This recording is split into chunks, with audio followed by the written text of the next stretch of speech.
일산에 거주하고 있는 31세 직장인입니다. 아직 젊은 나이지만 부동산 투자에 관심이 많은 편입니다. 특히 수익형 부동산에 투자를 고려 중인데요. 수익형 투자에 대한 조언과 절세 전략에 대해 궁금한 부분이 많습니다. 라고 남겨주셨습니다. 이번에는 젊은 직장인분께서 부동산에 관심이 굉장히 많다라고 좀 설명을 해주셨어요. 거기에다가 절세 전략에도 관심이 좀 있으신 것 같은데요. 일단 정리부터 해볼게요. 네. 자, 일단 이분 같은 경우 이제 일산 그리고 31세 아직 상당히 좀 뭐 청춘 나이가 그렇고요.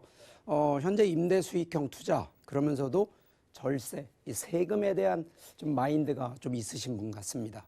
자, 그러다 보니까 두 가지죠.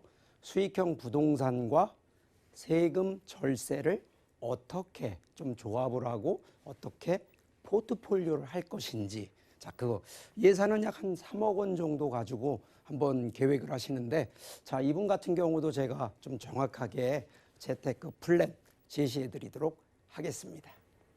네, 정확한 재테크 플랜을 제시해 준다고 하셨으니까 집중하시면 좋을 것 같습니다. 저도 기대가 되거든요. 바로 안내해 주시죠. 네. 자, 일단 기본적으로 우리나라 현재 규제 정책으로 인해서 과연 규제의 틀을 벗어나고 투자를 할 수 있을까? 제가 볼 땐 힘듭니다.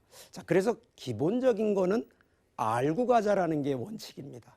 자, 2017년도에 파리 부동산 대책이 발표된 이후 2018년도에 9.13 대책이 나오면서, 자, 일반 분들 같은 경우에는 강력한 규제 정책으로 인해서 투자가 감소가 되고 부동산 가격이 하락을 할 거다라는 많은 그런 전망을 하고, 실제 조금 어려우신 분들은 투자를 못 하시고 오히려 자금을 가지고 이러한 규제 정책 때 기회로 활용하신 분들이 많았었거든요.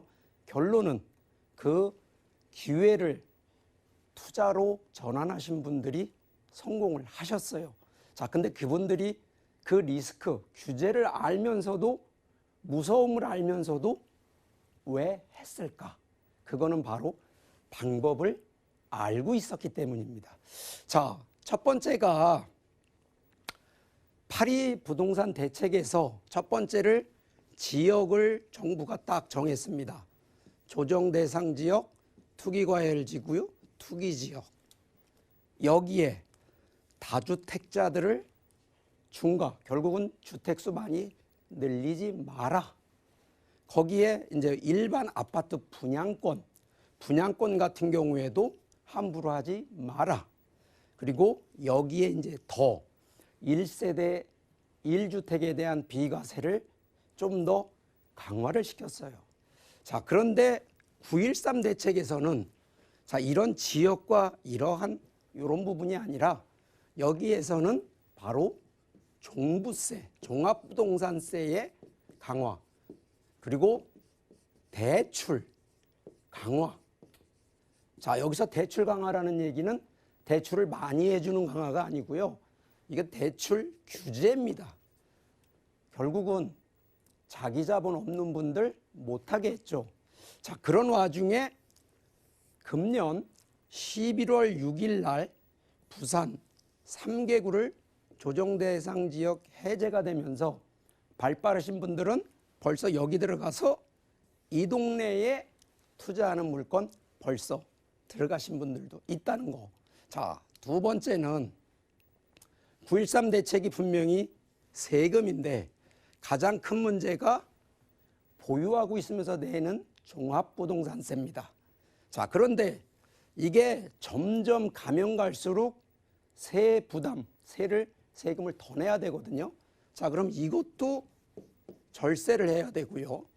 거기에 수익이 발생을 하면 양도소득이 발생하는데 여기서 생기는 양대소득에 대해서, 자, 일반세율이 아닙니다.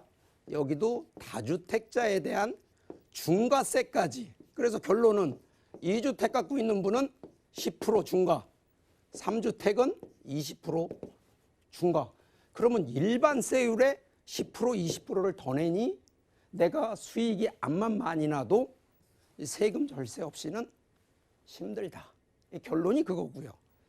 자, 그러다 보니까 요거 주택임대 사업자를 이제 등록하시는 분들 기준으로 했을 때, 자, 이 기준이 현재 가장 큰 문제가 뭐냐면 9.13 대책 이전에 취득하고 보유하신 분들은 아직도 이런 거 걱정하시는 분들은요, 바로 주택임대 사업자 넷이라는 제안을 드립니다. 이유는 바로 이거 종부세나 양도세에 대한 중과세에 대해서 배제를 받을 수 있다는 장점이 있다는 얘기를 하는 거고요. 자, 그래서 2주택 보유자가 주택임대 사업자를 냈을 때 150만 원 받을 때, 자, 사업자를 냈을 때와 안 냈을 때 벌써 혜택 받는 구간들이 달라집니다. 자, 이게 주택사업 임대사업자 안 됐을 때는요, 자, 2천만 원, 뭐 약간 한 2,500만 원 정도 받는다 하더라도 1년 기준으로 138만 원을 내는데, 2천만 원, 뭐 2,500만 원을 하더라도 실제 임대사업자를 냈을 때 한 27만 원. 벌써 이 세금 하나만 가지고도요, 이 상당한 절세를 한다는 거거든요.